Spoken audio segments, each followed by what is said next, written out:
할렐루야. 아멘. 오늘도 참으로 복되고 귀한 주일입니다. 맥주 감사 주일에 함께 예배 드리는 여러분들을 주님의 이름으로 축복합니다. 성경 말씀을 보면 우리 그리스도인의 3대 특징을 이렇게 정의하고 있습니다. 항상 기뻐하는 사람들, 쉬지 않고 기도하는 사람들, 범사에 감사하는 사람들. 그래서 이 말씀이 기록된 성경의 기본적인 목적은 우리가 항상 기뻐하고 살고 쉬지 않고 기뻐하고 살고 범사에 기뻐하고 살기를 원한다는 것입니다. 또한 쉬지 않고 기뻐하고 또 기도하고 감사하며 살기를 원한다는 것입니다. 범사에 또 기뻐하고 또 기도하고 감사하며 살기를 원한다는 것입니다. 앞쪽에 어떤 단어를 집어넣어도 기뻐하는 것, 기도하는 것, 감사하는 것은 쉬지 않고 항상 범사에 하라는 말씀입니다. 결국 이 세 가지는 쉴 수 없다는 것입니다. 그런데 우리의 인생을 돌아보면 쉬지 않고 기뻐하고 감사하기가 어렵습니다. 왜? 어렵고 힘든 일이 쉴 새 없이 반대로 다가오기 때문입니다. 그런데 왜 이 불가능한 일을 우리 그리스도인들에게 주님은 명령하셨을까요? 기뻐하라고 명령하셨습니다. 기도하라고 명령하셨습니다. 감사하라고 명령하셨습니다. 좋은 일이 있을 때는 이 명령 필요 없어요. 그냥 기뻐하고 그냥 감사기도가 나옵니다. 그런데 어려운 일이 생길 때는 안 됩니다. 그래서 명령하신 겁니다. 어려운 일이 생겼을 때도 그 어려운 일만 보면 사실 기뻐할 수 없지만 이 어려운 일이 하나님의 놀라운 섭리로 우리가 그걸 반전이라고 하잖아요. 반전 드라마가 될 날이 올 것이다. 나에게 당한, 우리 가족에게 당한, 내 주변 사람들이나 자녀에게 당한 이 지금의 시련이 나중에 큰 성공이나 회복이나 또 우리에게 큰 축복이 될 수 있다는 것입니다. 자, 그런 믿음이 있을 때 우리는 이렇게 항상 기뻐하고 쉬지 않고 감사할 수 있는 놀라운 축복이 임할 것입니다. 사실 천국은 이런 나라인 것입니다. 천국은 그냥 계속 기쁩니다. 천국은 계속 기도합니다. 하나님과 교통하기 때문에 별도로 시간 낼 필요가 없어요. 하나님이 계시니까 대화 자체가 기도하는 것과 같습니다. 또한 천국은 모든 일이 다 감사할 뿐입니다. 불평, 불만 가질 일이 없습니다. 그래서 땅에 살지만 천국에 사는 천국 백성으로서 미리 예행 연습을 하며 살아가는 것. 그게 바로 이 땅에 사는 그리스도인의 걸어가는 걸음인 것입니다. 불가능하지만 그 불가능한, 이룰 수 없는 그 걸음을 믿음으로 가능케 하는 것. 그게 바로 믿음의 결론인 것입니다. 기독교인이면서 장애를 많이 갖고 어려움을 겪었지만 자기 삶을 극복한 헬렌 켈러는 자기에게 누군가 딱 한 가지 소원만 들어준다고 하면 자기는 이렇게 말한다고 했습니다. 나에게 딱 3일만 볼 수 있게 해주십시오. 그 이상도 바라지 않겠습니다. 딱 3일만 볼 수 있었으면 좋겠습니다. 그래서 이 세상이 어떻게 생겼는지, 내가 궁금한 모양이, 또 물건이나 사물이나 이런 게 어떻게 생겼는지, 내가 또 어떤 모양인지, 내 사랑하는 가족이 어떤 모습인지 이런 것만 한 번만 딱 보아도 더 이상의 소원은 없겠습니다. 가만히 보니까 저는 50년 이상 보고 살았지만 누군가에겐 간절한 일평생의 소원인데 저는 매일 누리고 있었지만 감사를 진심으로 드려본 적은 없습니다. 왜? 피부로 볼 수 없는 그 답답함을 느낀 적이 없기 때문에 볼 수 있는 특별한 권한을 우리는 특별한 권한이나 축복으로 여기지 않습니다. 그러나 딱 하루만 앞을 보지 못해도 그것이 얼마나 고통스럽고 힘든 장애인지 그리고 불편한 요소인지 알 수 있을 것입니다. 여러분, 우리는 이미 누군가가 일평생 딱 한 번 나에게 그런 기회가 있으면 좋겠다 라고 하는 그 딱 한 번의 소원이 우리에겐 일상생활인 것도 참 많습니다. 그러니 사실상 원망할 조건을 찾자면 한도 끝도 없지만 감사할 조건을 찾자면 그 또한 한도 끝도 없는 것입니다. 여러분, 전세계 인구 중에 20억 명이 지금도 전기가 없이 살아간다고 합니다. 또한 전세계 인구 중에 70억 인구 중에 10억 명이 생수가 아닌 오수를 먹고 살아간다는 겁니다. 또한 전세계 인구 중에 12억 명이 하루에 1,000원 정도 1달러가 안 되는 돈으로 하루 3끼를 먹고 산답니다. 또한 전세계 인구 중에 딱 6억 명, 상위 6억 명만 은행잔고가 10,000원 이상 들어있답니다.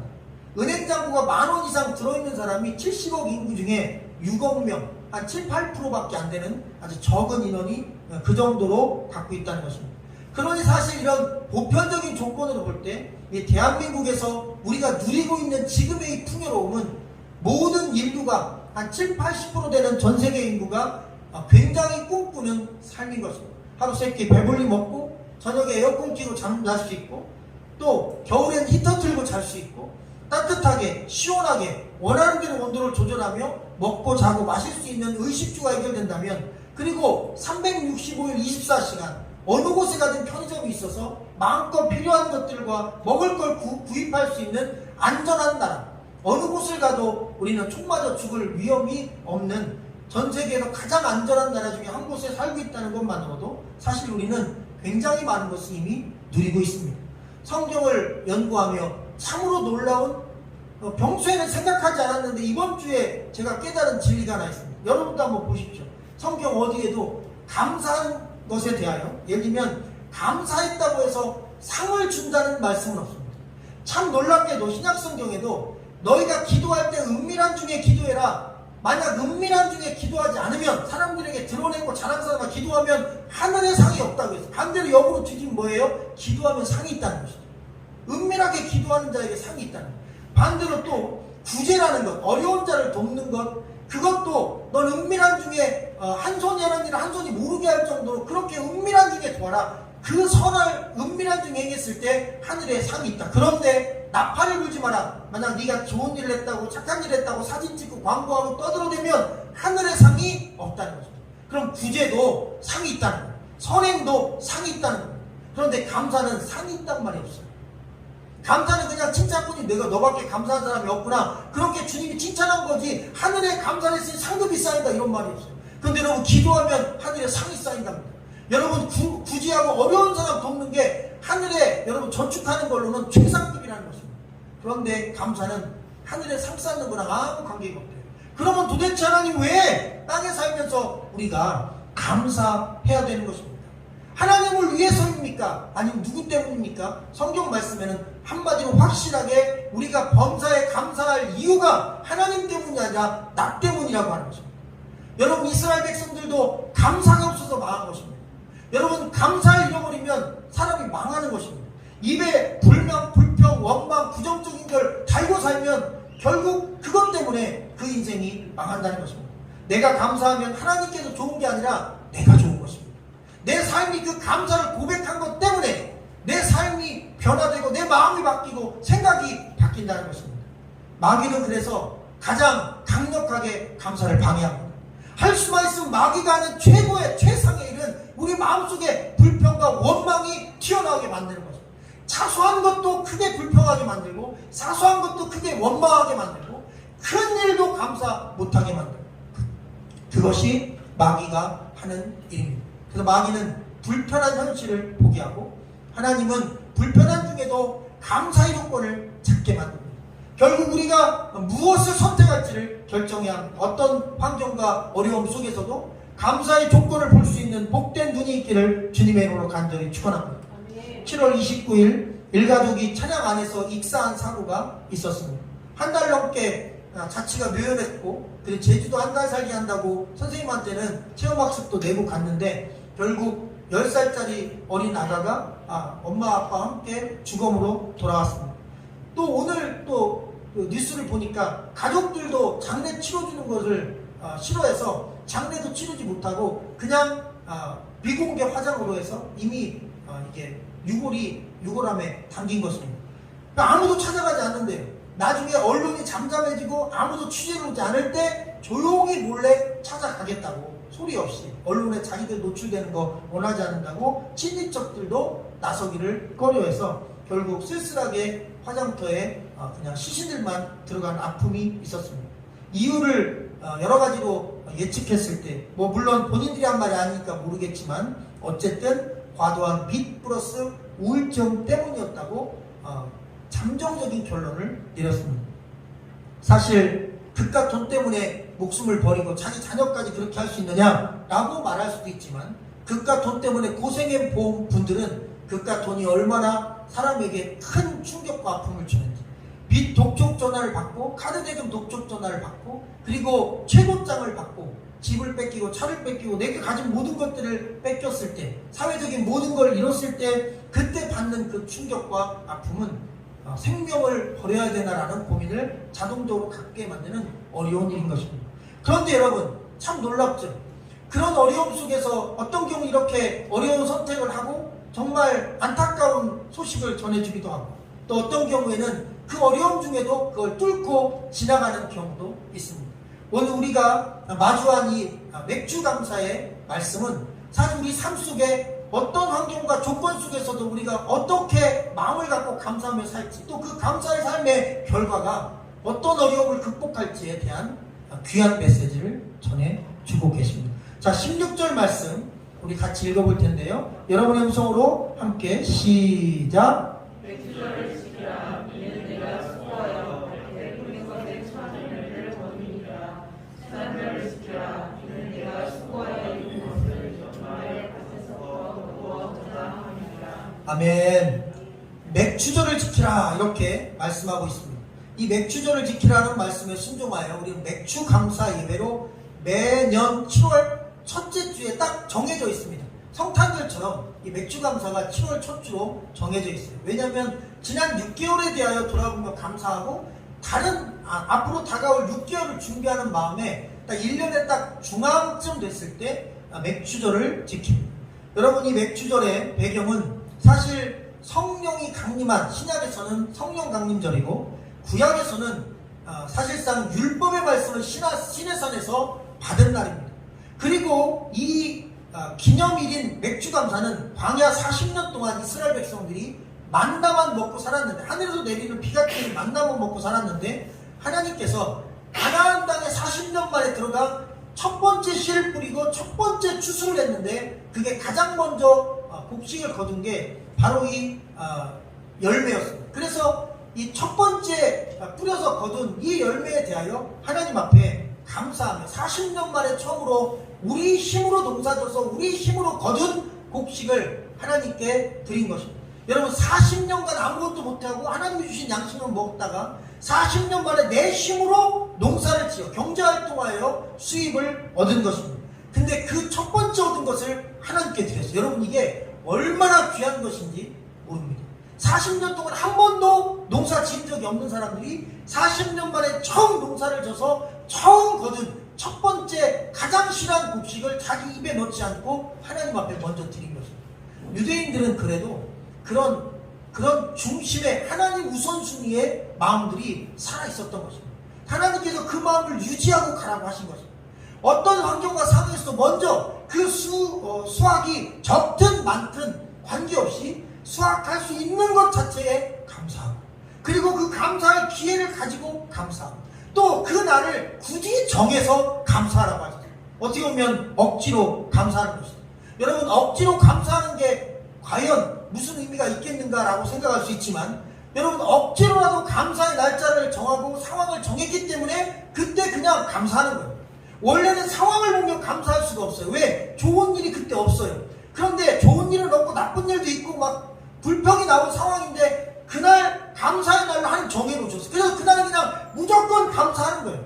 그냥 6개월 동안 그래도 여기까지 온 거 감사하고, 더 나빠지지 않은 거 감사하고, 이만큼이라도 주신 거 감사하고, 힘들지만 견딜 수 있게 해주신 거 감사하고, 막 감사의 조건을 찾아서 감사하는 거예요. 할렐루야.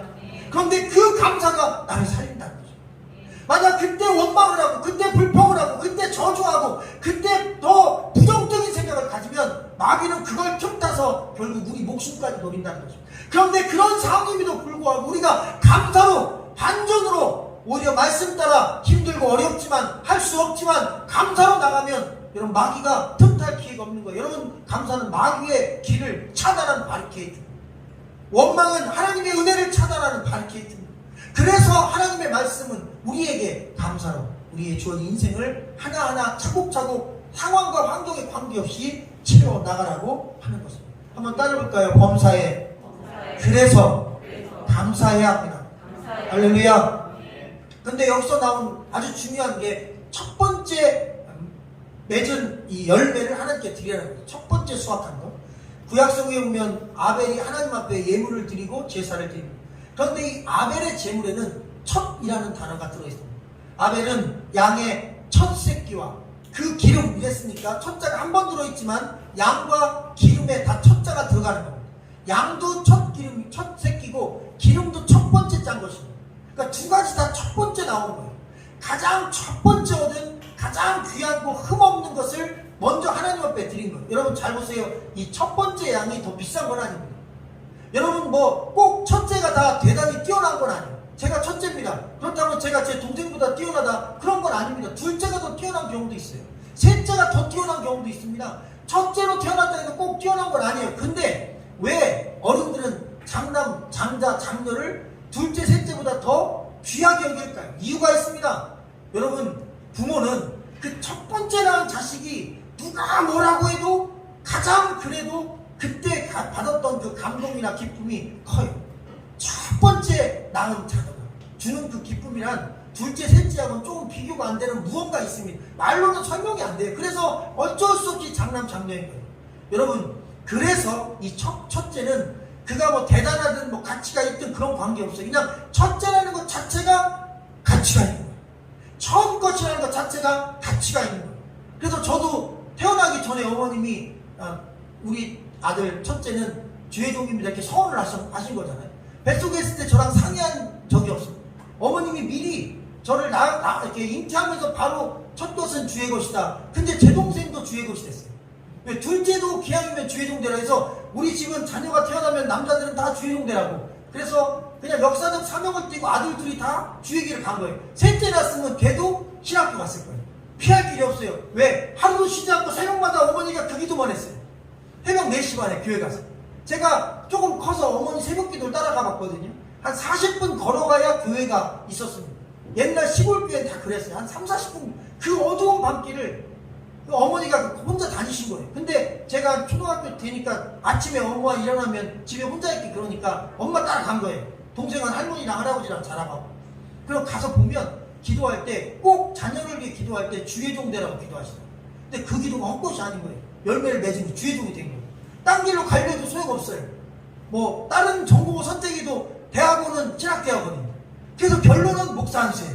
그래서 저희 사촌 동생들도 설찬이 주의 길을 가게 되는 거예요. 왜? 그런 기도가 그냥 저희 사촌들까지 영향을 끼치게 된 겁니다. 여러분 가만히 보면 이 첫 번째 하나님이 주신 첫 자녀 첫 번째 것은 뭐 무조건 하나님께 한번 드리겠다는 그런 마음들을 옛날 우리 성도님들은 많이 가졌어요. 그래서 그때는 신학생이 많이 나왔어요.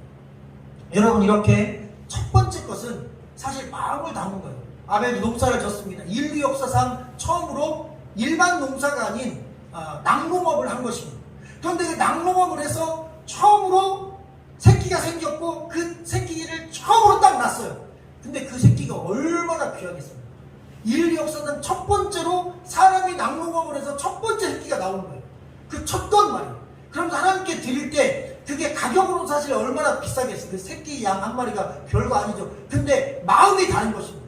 하나님 제가 열심히 양 2마리를 키워서 그리고 그 양 2마리가 잘 자라고 그 양 2마리 때문에 이 새끼가 생겼는데 그 첫 번째 새끼가 오늘 나왔어요. 하나님 이 예물을 하나님께 드립니다. 하나님 받으십시오.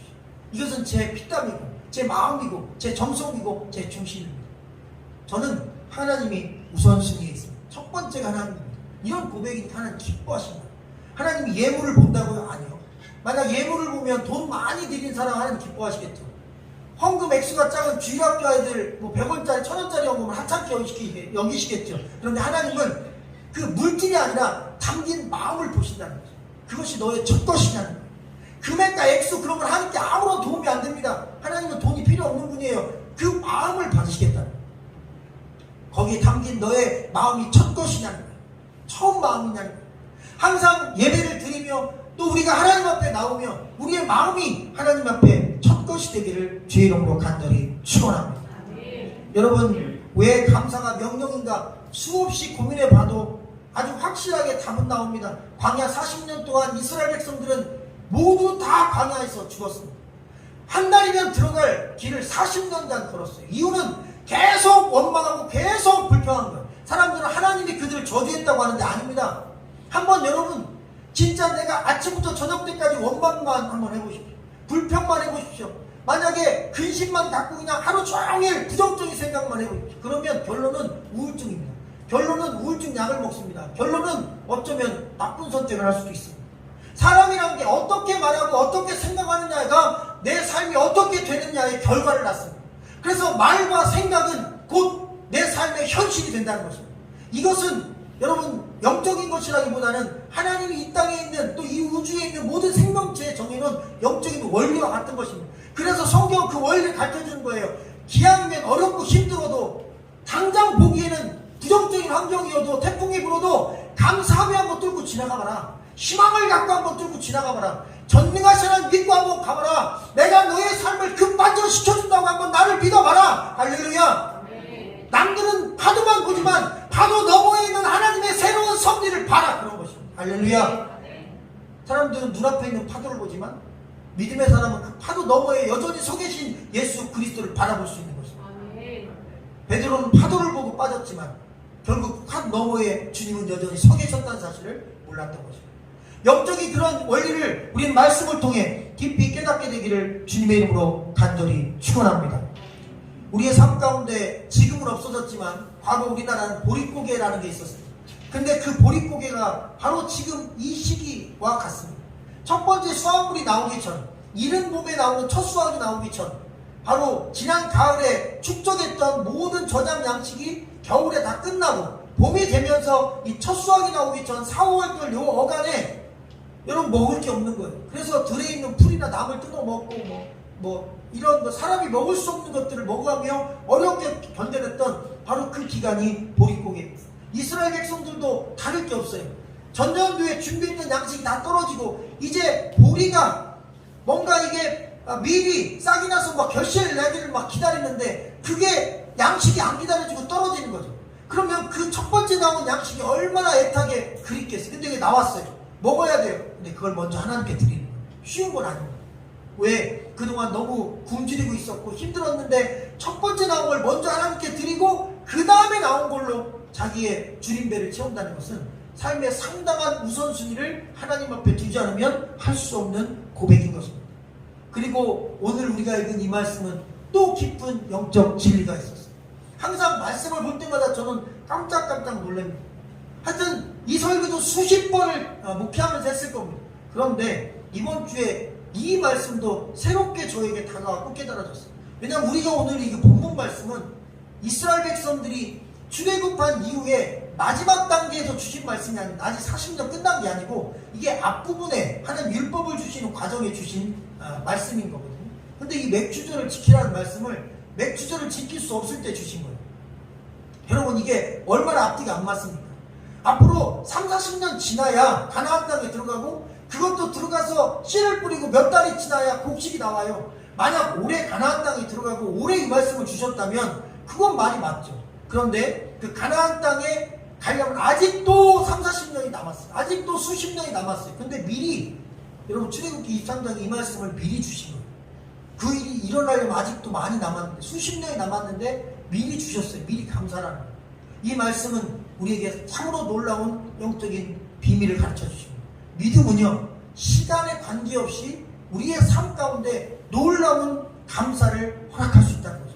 오늘은 이루어지지 않았지만 하나님이 미래에 내 삶 가운데 허락하신 은혜를 미리 땡겨서 감사하는 것입니다. 참 놀라운 일이죠. 지금 안 일어나는데 미래에 미리 있을 일을 땡겨서 감사하는 거죠. 그것은 이 아이를 가진 경우에 더 와닿을 수 있어요. 우리가 아이를 임신하면 첫 아이를 임신했을 때 상당히 기뻐합니다. 그것도 기다렸을 땐 더 기뻐합니다. 그런데 10달이 지나면 아이가 태어나잖아요. 근데 그 태어나면 또 기뻐합니다. 누군가에게 물어봐요. 첫 아이를 처음 가졌을 때 가족들이 기뻐한 거하고 아이가 태어났을 때 기뻐한 거 언제가 더 좋으냐? 그러면 좀 의견이 갈립니다. 태어났을 때 좋다는 사람도 있고 처음 막 가졌을 때 좋다는 사람도 있고 또 양쪽 다 좋다는 사람도 있고 헷갈려하는 사람도 있어요. 그런데 보편적으로는요 첫 아이 가졌을 때 태어나지도 않았는데 상당히 기뻐합니다. 눈에 안 보입니다. 엄마 뱃속에 물론 있는 건 알죠. 그러나 누구 본 사람 있어요? 지금이야 뭐 기계로 보지만 옛날에 본 사람 없어요. 그냥 처음에는 임신 초기에는 아무도 몰라요. 그냥 엄마도 처음엔 몰라가지고 나중에 몇 주 지나야 알잖아요.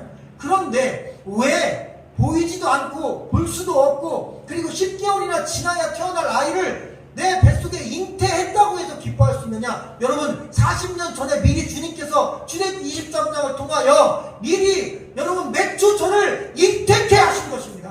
우리가 천국에 안 갔어요. 근데 지금 왜 천국 백성으로서 항상 기뻐하고 쉬지 않고 기도하고 범사에 감사하며 이 땅에 수많은 어려운 파도가 있는데도 천국의 기쁨을 땡겨서 기뻐하라고 하신 거냐면 이 땅에 살면서 예수 믿으면 천국을 잉태하라는 것입니다. 할렐루야. 믿는 자는 천국을 잉태한 것입니다. 예수를 믿는 자는 천국을 아이처럼 내 뱃속에 마음속에 영혼 속에 품은 것입니다. 그러니 내 속에는 천국이 있는 거예요. 할렐루야. 그래서 세상이 감당할 수 없는 사람이 그리스도인들인 것입니다. 고난이, 역경이, 어려움이 우리에게 찾아와도 그 파도가 우리를 삼킬 수 없는 것입니다. 역사적으로 그 어떤 시대도 여러분 기독교인들을 마치 맹수가 꿀꺽 삼킨 적은 있죠. 그런데 소화시킨 적은 없다는 거죠. 다 살아서 나왔대요. 기독교는 지금까지 어떤 역경도 잠깐 없어진 것 같죠. 파도 속에서. 그런데 그 파도 뚫고 또 나오는 거예요. 여러분 맹수를 뚫고 또 나오는 거예요. 왜? 천국소망 있기 때문인 것입니다. 우리는 천국을 잉태한 사람들입니다. 하나님의 은혜를 잉태한 사람들입니다.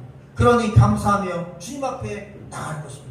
예배의 본질을 예배학에서 또 성경에서 시편 100편을 통해 이렇게 말씀합니다.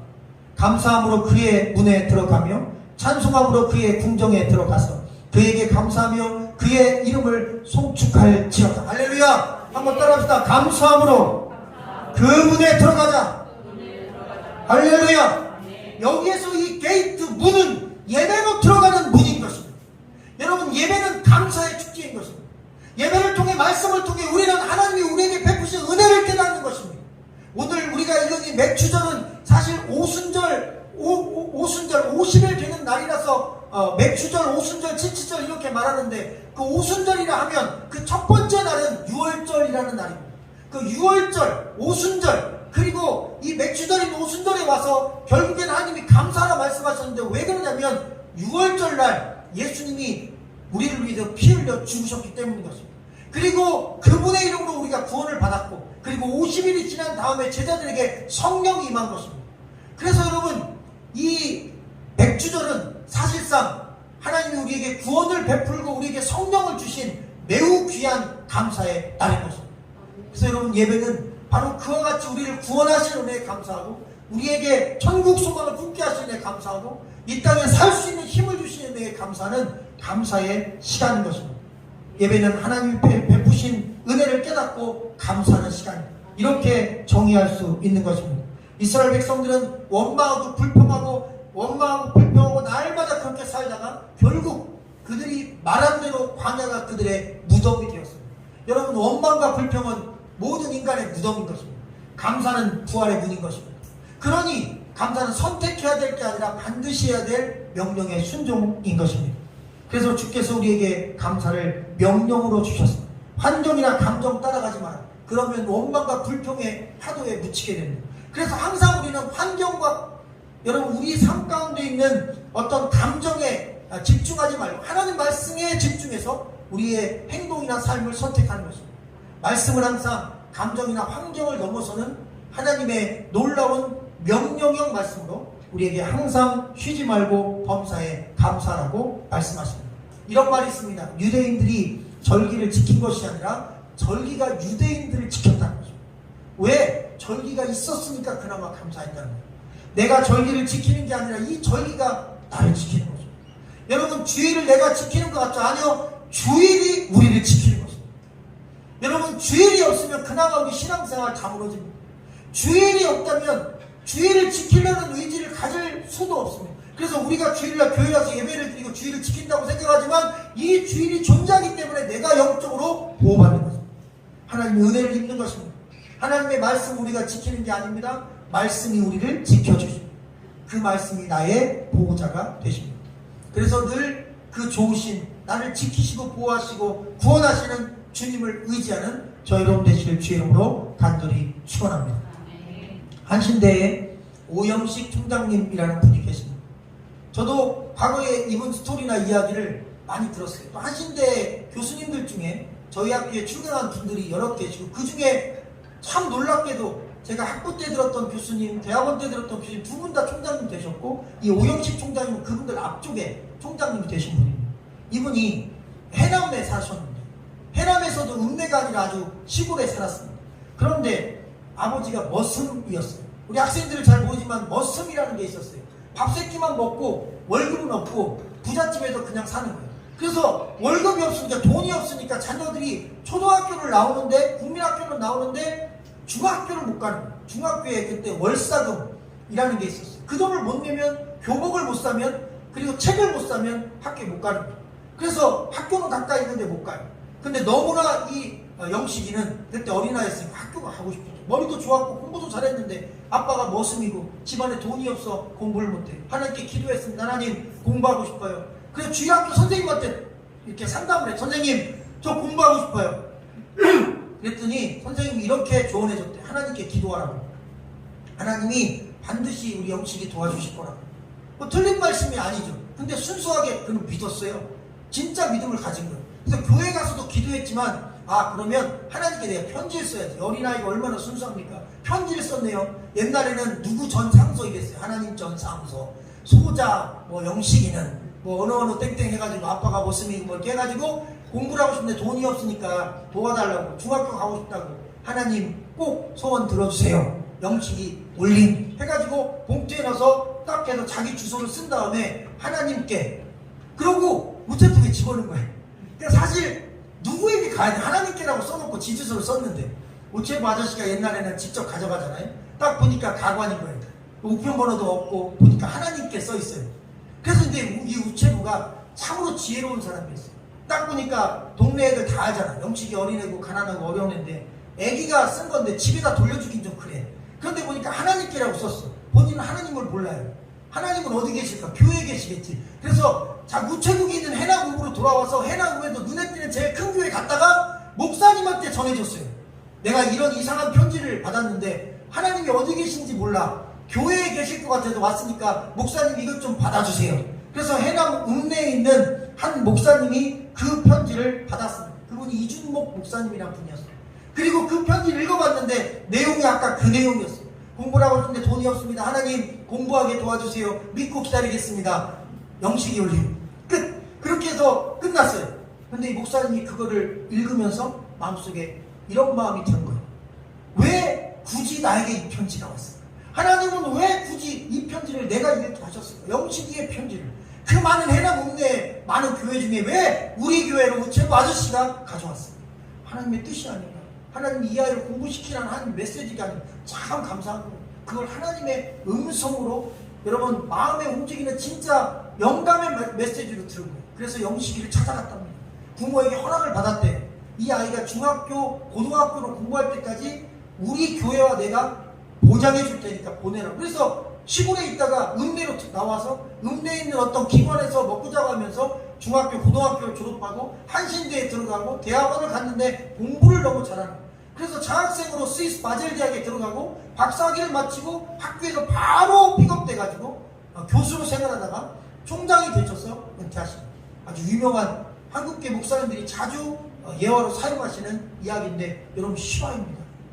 하나님의 은혜가 함께 하시는 역사가 사실 우리가 알지 못하지만 이 영식이 어린 학생의 삶에 개입하신 것처럼 지금도 우리에게 개입하십니다. 우리가 깨달았으면 이렇게 스토리가 나오지만 못 깨달아서 스토리가 안 나오는 경우도 있는데 어쨌든 우리가 알게 모르게 우리의 삶 가운데 개입하시고 함께 하시는 범사에 감사할 만한 그분의 손길이 있음을 여러분 그 놀라운 하나님의 축복을 한번 생각해 보시기를 주의로 축원합니다. 오늘은 우리의 지금까지 살아온 걸음을 돌아보는 시간입니다. 나를 구원해 주신 은혜에 감사하며 하나님께 영광을 돌리기를 주의 이름으로 축원합니다. 내가 어떻게 이렇게 예배드린 영광스러운 자리에 있을 수 있을까? 이 주일에 교회 예배 말씀에 보호함을 받을 수 있는 걸까?